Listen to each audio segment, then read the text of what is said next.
Hello students of class 12 English medium.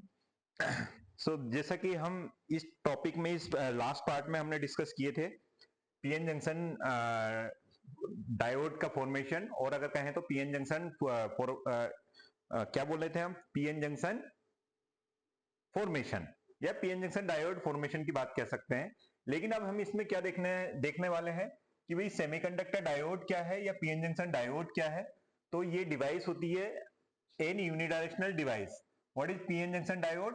N unidirectional device, मतलब जो current को सिर्फ एक सिंगल डायरेक्शन में अलाउ करता है और दूसरी डायरेक्शन में अलाउ नहीं करता है। अब इसको बनाने, जैसे पीएन जंक्शन है उसी में हम पीएन जंक्शन डायोड बोल देते थे। इसमें सिर्फ एक कंडीशन ये हो जाती है कि जो पी साइड है और एन साइड है उसमें मेटेलिक बॉडी लगा देते हैं, मेटेलिक कॉन्टेक्ट लगा देते हैं, जैसा कि यहां पर लिखा है मेटेलिक कॉन्टेक्ट लगा देते हैं। मेटेलिक कॉन्टेक्ट मतलब पीएन जंक्शन में अगर मेटेलिक कॉन्टेक्ट पी साइड और एन साइड लगा देते हैं तो वो क्या बन जाता है, पीएन जंक्शन डायोड बन जाता है। इसका सिंबल की बात करें, ये सिंबल की बात करें तो सिंबल हम ये इस टाइप से बनाते हैं, एक एरो टाइप का बना रहता है, ये एरो टाइप का बना हुआ है, ये वाली साइड जो होती है वो पी साइड होती है और ये साइड एन साइड होती है। इसका मतलब होता है करंट इस डायरेक्शन में तो अलाउ है लेकिन इस डायरेक्शन में करंट अलाउ नहीं है। ठीक है, ये कॉन्सेप्ट हो गया। लेकिन अब हम यहां पर मेन हमारी हेडिंग है biasing of PN junction diode. Biasing of PN junction diode, तो बाइसिंग का क्या मतलब होता है? तो बाइसिंग का मतलब होता है बच्चों कि हम एक्सटर्नल वोल्टेज अप्लाई कर रहे हैं, एक्सटर्नल इलेक्ट्रिक फील्ड अप्लाई करना है, एक्सटर्नल बैटरी लगा रहे हैं। तो जैसा कि आपको ये पता है, ये हमने ये लिया है पी साइड, पी रीजन, और ये हमारा एन रीजन मतलब एन साइड। तो पी साइड और एन साइड में हमने देखना है, कॉन्सेप्ट को समझना है। तो जैसा कि आपको पता है पी में कौन की मात्रा ज्यादा है, होल्स की मात्रा ज्यादा है, ये होल्स हैं, ये आपको सर्कल टाइप के दिख रहे हैं, ये होल्स हैं। तो आपने जब बैटरी लगाई, बैटरी कैसे लगाई? Positive P side, P region में आपने पॉजिटिव टर्मिनल लगाया, मतलब ये पी, और ये एन साइड में क्या लगाया? नेगेटिव लगाया। ठीक है, ये नेगेटिव लगा दिया। तो पी का कनेक्शन, पी रीजन का कनेक्शन आपने पॉजिटिव साइड से किया और एन रीजन का कनेक्शन आपने नेगेटिव साइड से किया। तो एसी बाइसी को हम बोलेंगे फॉरवर्ड वाइसिंग। क्या बोलेंगे बच्चों? फॉरवर्ड वाइसिंग। इसी का उल्टा अगर हम बात करें, यहां पर नेगेटिव टर्मिनल लगा देते हैं, ठीक है, यहां पर पॉजिटिव और यहां पर नेगेटिव, ऐसे करके अगर हमने टर्मिनल लगा दिए, ठीक है, थोड़ा सा इसको करेक्ट कर देता हूं। यहां पर हमने क्या किया? नेगेटिव टर्मिनल, और यहां पर क्या लगा दिया? Positive terminal. ये नेगेटिव हो गया, ये पॉजिटिव हो गया, मतलब यहां नेगेटिव लगा दो, यहां पर पॉजिटिव लगा दो। मतलब आपने क्या किया? पी साइड जो है या पी रीजन जो है उसमें आपने क्या लगा दिया? नेगेटिव साइड, मतलब नेगेटिव टर्मिनल वाला पार्ट लगा दिया। और एन रीजन में आपने क्या लगा दिया? एन रीजन में आपने लगा दिया positive side of the battery. ये एक्सटर्नल बैटरी है आपकी। तो बैटरी को अगर आप कनेक्ट करते हैं पीएन जंक्शन डायोड में, तो इसको हम बोलते हैं, क्या बोलते हैं बच्चों? इसको हम बोलते हैं reverse bias, reverse biasing of PN junction diode. क्या हो रहा है इसमें ये देखते हैं। तो जब हम फॉरवर्ड वाइसिंग की बात करते हैं तो इसमें पी में कौन मेजॉरिटी चार्ज कैरियर्स होते हैं? होल्स। तो ये फ्लो होना स्टार्ट हो जाते हैं एन की तरफ। किसकी तरफ जो जाते हैं? एन की तरफ। और एन रीजन में कौन मेजॉरिटी चार्ज कैरियर्स थे? इलेक्ट्रॉन। कौन थे? इलेक्ट्रॉन्स। तो ये किधर फ्लो होना स्टार्ट हो जाते हैं? पी की तरफ। तो ये जो डिप्लेशन लेयर जो बनी थी, ये डिप्लेशन लेयर जो होती है वो क्या होने लगती है बच्चों? डिक्रीज होने लगती है, डिक्रीज होने लगती है। और फिर जो मेजॉरिटी चार्ज कैरियर्स बंद हो गया था एक कंडीशन में, जो depletion layer near about negligible हो जाती है और करंट होना स्टार्ट हो जाता है। किसका? डिफ्यूजन करंट जिसको बोलते हैं, मेजॉरिटी चार्ज कैरियर्स का। इसमें क्या हो रहा है? इसमें आपने क्या किया है? ये होल्स हैं, फिर से ये होल हैं, ये इस टाइप का जो आपको सर्कल जैसे दिख रहा है होल। और यहां पर अगर मैं डॉटेड लाइन में बताऊं, जैसे ये डॉटेड लाइन में है, तो ये क्या है? इनको हम इलेक्ट्रॉन्स बोल देते हैं। ये हमारे इलेक्ट्रॉन्स हैं, ये वाले इलेक्ट्रॉन्स हैं। इसमें क्या हो रहा है? जैसे ही आपने कनेक्शन किया तो आपको पता है होल नेगेटिव, नेगेटिव साइड है वो होल को क्या कर रहा है? अट्रैक्ट कर रहा है। तो इसमें क्या हो रहा है? डिप्लीशन लेयर और बढ़ती जा रही है, डिप्लीशन लेयर और बढ़ती जा रही है, मतलब जो दरार है वो और बढ़ती जा रही है। तो इसमें अब करंट फ्लो होना पॉसिबल नहीं है। तो आई होप फॉरवर्ड वाइसिंग का फॉर्मेशन कैसा हो रहा है, कॉन्सेप्ट क्या बन रहा है वो समझ में आया होगा। रिवर्स वाइसिंग में क्या हो रहा होगा ये समझ में आया होगा। ठीक है। अब फॉरवर्ड और रिवर्स बायसिंग के लिए हम क्या करते हैं, एक डिवाइस का भी यूज करते हैं। उस डिवाइस को हम क्या बोलते हैं, पीएन जंक्शन डायोड डिवाइस। क्या बोलते हैं, पीएन जंक्शन डायोड डिवाइस। थोड़ा इसको क्लीन कर लेता हूं मैं, चलिए।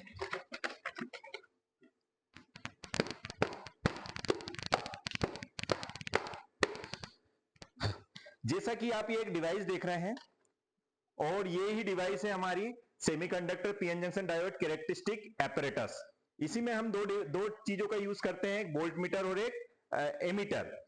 वोल्ट मीटर भी डिफरेंट डिफरेंट रेंज का यूज करते हैं। जैसे फॉरवर्ड वाइज में अगर बात करें तो इसमें हमने 0 से लेकर 2 वोल्ट का वोल्ट मीटर यूज किया है, और फॉरवर्ड वाइज में हम जो डिवाइस यूज करते हैं वो मिली एमीटर करते हैं, तो 10 मिली एम्पेयर की रेंज का हमने फॉरवर्ड वाइज में ये डिवाइस लिया है। जब हम इसको रिवर्स बायस में करेंगे, जैसा कि आपको समझाया है, रिवर्स बायस में करेंगे तो ये 0 से 50 वोल्ट की रेंज का वोल्टेज ले लेंगे, और 0 टू 100 माइक्रो एम्पियर, ये माइक्रो एम्पियर रिवर्स बायस में जो करंट मेजर करेंगे वो किस में करेंगे, माइक्रो एम्पियर में करेंगे। तो ऐसा इसका प्रैक्टिकल वाला वीडियो भी है मेरे यूट्यूब पर, अगर आप चाहें तो उसमें भी देख लीजिए। अदरवाइज इसको मैं एक बार और नेक्स्ट सेशन में पढ़ाऊंगा, एक्सपेरिमेंट करवाऊंगा, then you can understand. But अभी डिवाइस को समझ लीजिएगा। तो ये समझ में आ गया होगा। अब ये बाइसिंग से हमें मिलता क्या है, तो बाइसिंग होने से हमें आईवी कैरेक्टरिस्टिक्स मिलता है, मतलब आईवी ग्राफ मिलता है। मतलब फॉरवर्ड बाइसिंग में पीएन जंक्शन डायोड कैसा बिहेव करता है और रिवर्स बायस में पीएन जंक्शन डायोड कैसे बिहेव करता है, चलिए देखते हैं। तो नेक्स्ट हेडिंग ही हमारी ये हो जाती है आईवी या वीआई कैरेक्टरिस्टिक भी बोल सकते हैं। आई मतलब current, V means voltage, characteristic of PN junction diode या पीएन जंक्शन भी बोल सकते हैं। तो देखिए बच्चों, जैसा कि डायग्राम में मैंने उधर समझा ही दिया था, लेकिन यहाँ एक सिंबॉलिकली एक डायग्राम और बना हुआ है। इसमें हमने क्या लगाया, एक वोल्टमीटर लगाया हुआ है। यहां पर एक हमने क्या लगाया है, मिलियमीटर लगाया है। ये मिलियमीटर है और यहां पर ये क्या है, वोल्टमीटर है। और यहां पर लगा है पी साइड। ये डेफिनेटली आपको पता चल रहा है कौन सी बाइसिंग है, फॉरवर्ड बाइसिंग, क्योंकि यहां पर हमने पॉजिटिव नेगेटिव, ये एरो ये बता रहा है कि ये वेरिएबल आप वोल्टेज को इंक्रीज या डिक्रीज कर रहे हैं। तो ये फॉरवर्ड बाइसिंग का डायग्राम हो गया। ऐसे ही ये रिवर्स बाइसिंग, ये वोल्टमीटर हो गया, ठीक है। और यहां पर हमने यूज किया है माइक्रो एम्पियर मीटर, जैसा कि मैंने डिवाइस में भी आपको बताया था। और देखिए नेगेटिव का कनेक्शन आपने किससे किया है, पी से किया है। पी से कनेक्शन नेगेटिव का किया हुआ है। यहां पॉजिटिव बैटरी का कनेक्शन, बैटरी का पॉजिटिव टर्मिनल उसका कनेक्शन पी से किया था, इसलिए फॉरवर्ड था। ये कौन सा है, रिवर्स। अब इससे हमें मिला क्या है वो समझना बहुत इंपॉर्टेंट है। तो इससे हमें ग्राफ मिलते हैं और ग्राफ में कुछ कॉन्सेप्ट आते हैं, उनको भी समझेंगे। तो ये वाला पार्ट किसके लिए हो गया, फॉरवर्ड बायस के लिए, फॉरवर्ड बायस के लिए, और ये हो गया आपका रिवर्स बायस के लिए, ठीक है। अब मेन हमें ग्राफ को समझना है, आईवी कैरेक्टरिस्टिक को समझना है। तो जब हम इनका ग्राफ देखते हैं, आईवी कैरेक्टरिस्टिक देखते हैं, तो हम इसके फर्स्ट क्वाड्रेंट और थर्ड क्वाड्रेंट को लेते हैं, और हम जो एक्स एक्सिस रहती है पॉजिटिव वाली, उसमें हम वोल्टेज लेते हैं, और लेफ्ट साइड है उसको भी हम क्या लेते हैं, वोल्टेज लेते हैं। ये वाला जो देखिए, अब क्या होता है, हम जब फॉरवर्ड बायसिंग की बात करते हैं तो ये हमारा फर्स्ट क्वाड्रेंट में मिलता है, और रिवर्स बायसिंग की बात करते हैं तो ये थर्ड क्वाड्रेंट में हम इसको लेते हैं। एक ही ग्राफ में दोनों बायसिंग को समझते हैं, दोनों कैरेक्टरिस्टिक को समझते हैं। तो फॉरवर्ड बायसिंग में हम क्या देखते हैं, इनिशियली इस डिवाइस की हेल्प से जब हम इसका कनेक्शन पूरा सर्किट बनाते हैं, तो इसको हम जब रोटेट करते हैं तो क्या होता है, वोल्टेज की वैल्यू कुछ मिलती जाती है, लेकिन करंट कुछ भी मिलियमीटर में मिली एम्पियर मीटर में करंट कुछ भी नहीं मिलता है। फिर भी बढ़ाते जाते हैं, लेकिन एक वोल्टेज के बाद लगभग 0.6 और 7 वोल्ट के बाद में, ये किसके लिए, अगर मैं बात करूं सिलिकॉन के लिए, तो 0.7 वोल्ट के लगभग के बाद में ये करंट नियरली क्या हो जाता है, बहुत हाई हो जाता है।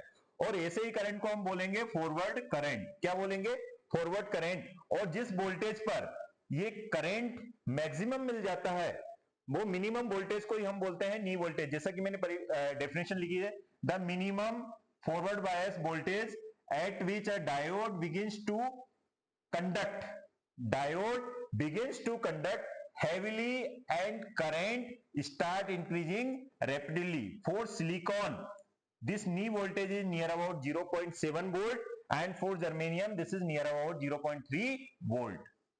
आई होप इतना क्लियर हुआ होगा। चलिए रिवर्स बायस को समझ लेते हैं। रिवर्स बायस का जैसे हमने कॉन्सेप्ट समझ लिया, लेकिन रिवर्स बायस की कैरेक्टरिस्टिक क्या है, तो इसके लिए हम थर्ड क्वाड्रेंट में आते हैं।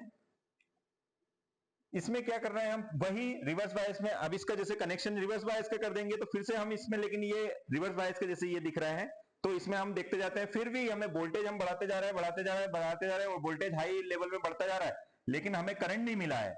लेकिन एक कोई ऐसा वोल्टेज मिनिमम मिल जाएगा जिसको ब्रेक डाउन वोल्टेज कहेंगे। क्या बोलेंगे? ब्रेक डाउन वोल्टेज बोलेंगे, जिसमें रिवर्स बायस में करंट हमें मैक्सिमम मिल जाएगा। और उस करंट को हम बोलते हैं, बाइसिंग को बोलते हैं रिवर्स बाइसिंग, और करंट को बोलेंगे रिवर्स करंट। जैसा कि यहां पर ब्रेकडाउन वोल्टेज क्या है वो देख लेते हैं। The voltage at which a diode allows current to flow in the reverse direction. कौन सी डायरेक्शन में बच्चों? रिवर्स डायरेक्शन में। और इसकी जो रेंज होती है वो आप फ्यू वोल्ट से लेकर कुछ वोल्ट तक होती है। एग्जैक्ट वैल्यू अभी इसकी नहीं है, हमारे पास एग्जैक्ट वैल्यू नहीं है, लेकिन इसकी वैल्यू कुछ वोल्ट से लेकर मतलब थोड़े से वोल्ट से लेकर नियर अबाउट 10-100 वोल्ट तक भी हो सकता है। तो आई होप ये ग्राफ समझ में आ गया होगा। ये ग्राफ कई बार पूछा जाता है, इसकी कॉन्सेप्ट पूछा जाता है, और इससे पहले वाले जो कॉन्सेप्ट हमने पढ़ा है, डिप्लीशन लेयर, ब्रेकडाउन वोल्टेज या फिर नी वोल्टेज, ये क्या है ये सब समझिए। जैसा कि इसमें बताया, ये करंट किस में मेजर करेंगे हम, तो माइक्रो एम्पियर मीटर में करेंगे बेटा। किस में करेंगे? माइक्रो एम्पियर मीटर में करंट मेजर करेंगे, रिवर्स बायस में। और फॉरवर्ड बायस में किस में करेंगे? तो ये हम करेंगे मिली एम्पियर मीटर में। सो आई होप ये डायग्राम आपको समझ में आ गया होगा। चाहे तो एक बार और फिर मैं आपको शॉर्ट में अगर स्क्रीनशॉट लेना है तो आप देख लीजिएगा।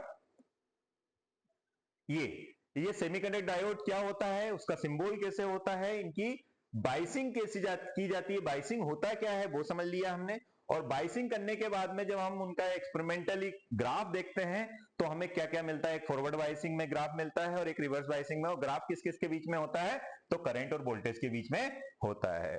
आई होप इतना कॉन्सेप्ट अगर आपको समझ में आ गया तो आप रिमेनिंग थिंग्स भी लिख सकते हैं। फॉरवर्ड बाइसिंग में क्या होता है, जो डिप्लीशन लेयर है वो डिक्रीज होती जाती है, और रिवर्स बायस में डिप्लीशन लेयर क्या होती जाती है? इंक्रीज होती जाती है। Okay, thank you.